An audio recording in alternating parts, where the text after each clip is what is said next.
Everyone, it's Fred again from Notes of a Nomad, video number 236. So now I've come to the end of my road trip. We're almost finished. And as tomorrow I leave for Romania, I just wanted to summarize what's happened in the past week and summarize my thoughts about what's been going on in the past month. So let me show you where I was in the past week and some of my thoughts. So last week I was in Bella Coola, and from there I made my way back to the main highway going south, Highway 97. So from Williams Lake, headed down the highway past the 100 Mile House, and then onto the road 99, I believe it is, to Whistler. And I took a little side journey, which was quite an exciting road. From Lillooet, I went up this road near on the way to Goldbridge and then took a road down, which was not really recommended. It's not a place that people want to drive, and I can tell you it was one of the toughest things Charlie ever went through. I thought Charlie might not make it, which mean I would be stuck in the middle of nowhere on a highway with no traffic.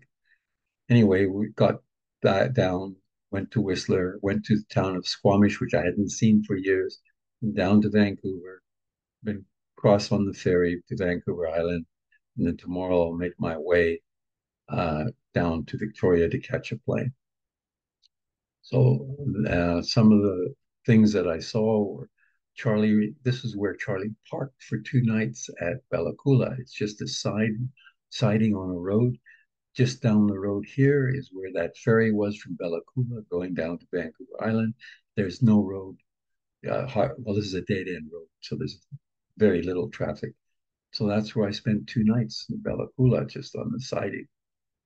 And these were the type of signs that we often saw on the highway. British Columbia, this was again near Bella Coola, Discovery Coast, and this is what the mountains that we had to drive over on coming down was worse than going up. I thought, oh, is Charlie going to make it going up?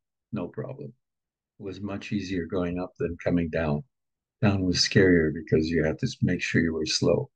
Easier to go slow up than going down very steep, which apparently that road, Bella Coola, is apparently the steepest road in British Columbia, according to some sources. And this was as on that road going up from Bella Coola, you can see down, this is just the edge. There's no guardrails or anything. So this was the road, and you can see there's the river down below. That night, first night from Bella Coola, I stopped at the 108 Mile House rest stop, which is one of the nicest rest stops with flush toilets and running water. You can wash your hands, etc. And it's maintained by the people. This heritage site has so many old pioneer buildings. There's a church, a schoolhouse, trader house, big stable where Clydesdale horses in the, you know, return of the century, and not this century, the previous, like in the early 1900s. It's very well kept and very well demonstrated. You can just visit these. It's probably one of the best heritage pioneer sort of village sites that I've ever seen. And it's all no government funding. It's all by volunteers and donations. It's an excellent place. I highly recommend stopping at 108 Mile House heritage sites should you ever be on that road. It's well worth seeing. The displays are outstanding, and all of the items and artifacts they have there are some of the best I've ever seen. Also stopped at 100 Mile House. This was sort of nostalgic because this particular recreation center, this is the South Caribou Recreation Center, and this is 100 Mile House Curling Club, is where I spent almost 2 weeks back in 2017 when 65,000 people were evacuated. And so emergency support services people were needing assistance. And so they sent some of us up from Vancouver Island to go and relieve the emergency support services in this particular location. And so I thought, well, I've got to see the place again. And this was a picture of myself and some of the other volunteers who had come from Vancouver Island uh, at the curling center where we met a lot of the evacuees. So that was nostalgic, just popped in to see it, bring back memories from 2017.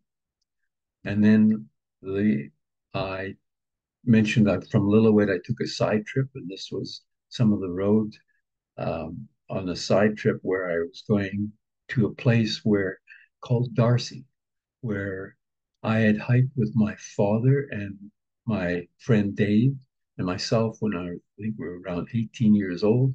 We traveled, I don't know, maybe walked more than 100 kilometers up the railway line. There were no roads at those times, so it was the railway line that we followed in 1958. So that's a long time ago, or 1959. And this was the area that I was going to, and didn't see any bears. This was the dam. There was a lot of hydroelectric dams, and some of the roads were only built. This was a tunnel, very rough hewn tunnel, not finished at all. So I looked at that, said, "Wow, that's an unusual tunnel just at the top of one of the dams over one of the lakes. This is one of the lakes in the area from the hydroelectric dams." And then the road started getting rough, very steep, winding road for the next kilometers. These are all dirt roads. And this is the road, was the toughest road that Charlie ever had to cope with. At one time, I thought, boy, I hope it doesn't break down because the suspension was having the roughest time. Very steep, lots of turnbacks and switchbacks, but very steep. And corrugation, poor old car was just shaking as it was going down the hill. Very steep gravel road, no doubt. And I only saw one other vehicle on that road. It was, as it said, road advisory. This was not a well-traveled or used road. I think it was mainly done for the hydroelectric lines that are from the dams. And this was an example of being high up on the road. You see the road down below. So this was a beautiful area. There was some smoke, so it was sort of smoky in the area from some of the fires, forest fires that I guess are still in this sort of location. And there's an example of the road, but there was some really steep, rough areas that Charlie had to cope with. So that was sort of the ending of the rough roads. And this was Darcy. I remember walking along this railway line to at least Darcy.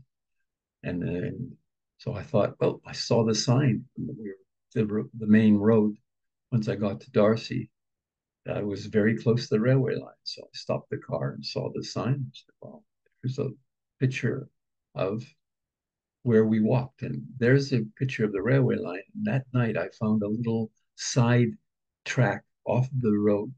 And that's where I spent the night. So there you can see that's the main road.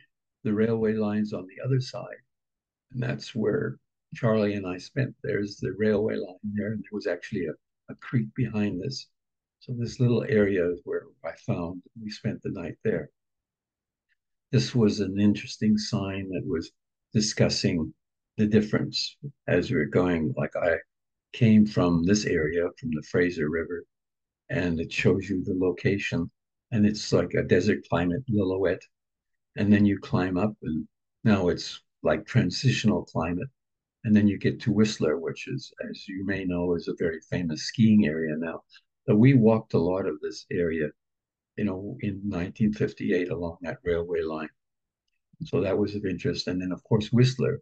Whistler did not exist in 1958. Now it's a very famous place with lots, you could see there's money there, lots of fancy cars, fancy houses, and expensive places to, go to, hotels, etc.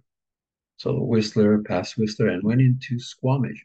I hadn't been in Squamish since around the late 1950s, early 1960s. It was a very small community. Now there's Walmarts and big store, you know, big box stores and all sorts of apartments. Wow, Squamish has changed since I was last there. So that was sort of nostalgia as well. So now I want to talk a little bit about something. I drove some days over 1,000 kilometers, and one of the things people say, "Oh, how do you keep awake on the road?" Oh, maybe you drink Red Bull. No, I eat sunflower seeds. That's my trick, just keep active and wide awake. So I had a big bag of sunflower seeds, still got a lot left. So that's the one thing. The other thing was carrying extra gas. That really came in handy often. It was very useful to know, hey, I can always put in gas, this container was 20 liters, which would take me over 300 kilometers extra. So it was good to have it. It was often I used that. And the other thing that happened a couple times, I was hot and thirsty, so I went to A&W and sat and had refillable drinks of root beer. So that was something that took over. And one of the other highlights was I discovered this ice cream. I know Chapman's ice cream, but I've never had their strawberry shortcake cake ice cream. And I found it for the very first time. I haven't seen it before. I've even looked for it since, haven't seen it either. And that was some of the best ice cream I've ever had. So it's become my favorite if I could find it again. So with that, I will just summarize some of the things. Charlie was out amazing. I mean, I did sleep in Charlie more than the tent because there was mosquitoes, and if there were any animals around, they wouldn't get into the tent because I wasn't in the tent. And when it rained, I didn't get wet. It was better than an airplane. So those are some of the things that I remember. And this license plate, I thought was maybe a little bit overstatement, but maybe British Columbia is the best place on earth. This is a license plate off of a car that I used to own. And I always thought, well, I don't know, is it really the best place? Well, British Columbia, if it isn't, it's one of the best places in the world. What an amazing place we live in. And uh, I just want to say that Charlie was amazing. The roads, all different types of roads, with different speed limits. If there's a speed limit, everybody's got to do, faster than it. Than some of the roads I went on, for example, that last road, there was only one vehicle on it for that. It was relative few hours to go down that terrible, bumpy, steep road. Poor Charlie's now needs some work on its suspension for sure, but it got me here. The other thing I think I would mention were the people that I met. There were some amazing people from everything from the hitchhikers to people who, in the Yukon that I met and stayed with, in fact, let me use their cottage for a couple of nights. And I enjoyed having the little Winnie the Pooh with me, and some music that my daughter had mixed many years ago on an iPod. So I had a wonderful time. And so that's the end of my road trip. So next time I will talk about my trip to Romania, which is about to start tomorrow. So with that, I'll say adios, au revoir, wishing you, your family and friends lots of love and laughter. Bye for now from Fred. Till next time, Notes of a Nomad.